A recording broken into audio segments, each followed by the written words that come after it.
गोरखपुर में marriage registration में धोखाधड़ी रोकने के लिए सरकार ने 7 जून से नियमों में बदलाव किया है।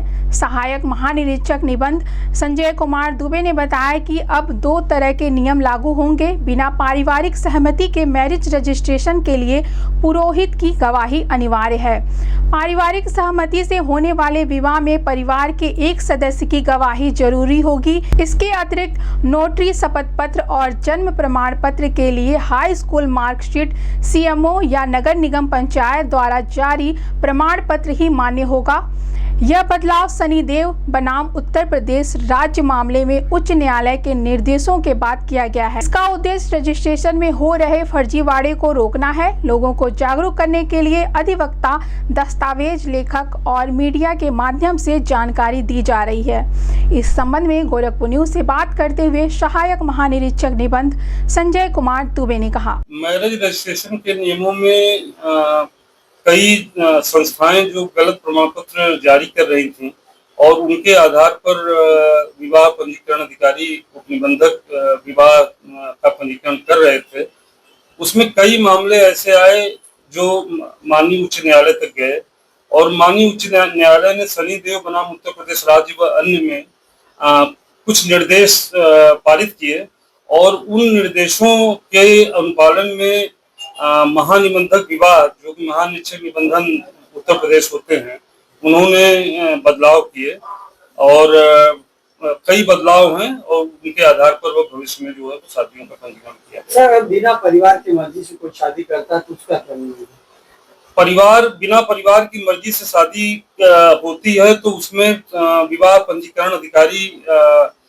जो विवाह कराने वाला पुरोहित है उसकी उपस्थिति अनिवार्य करेगा और उसका एक शपथ पत्र भी लिया जाएगा। शपथ पत्र का प्रारूप माननीय महानिबंधक विवाह महोदय के द्वारा जो है वो ऑलरेडी जारी किया गया है। उस पे जो है वो विवाह पंजीकरण अधिकारी के समक्ष शपथ पत्र प्रस्तुत किया जाएगा। परिवार की मर्जी से तो परिवार की मर्जी से होगी तो इसकी संतुष्टि जो है विवाह पंजीकरण अधिकारी करेगा और उसको अगर ये संतुष्ट हो जाता है कि नहीं परिवार के सदस्य उसमें उपस्थित हैं और परिवार के सदस्यों की परिभाषा में माता पिता, दादा दादी, नाना नानी और पुत्र पुत्री ये आते हैं और अगर इनकी उपस्थिति में विवाह संपन्न कराया गया है तो वो संतुष्ट होगा कि ये वो उपस्थित थे।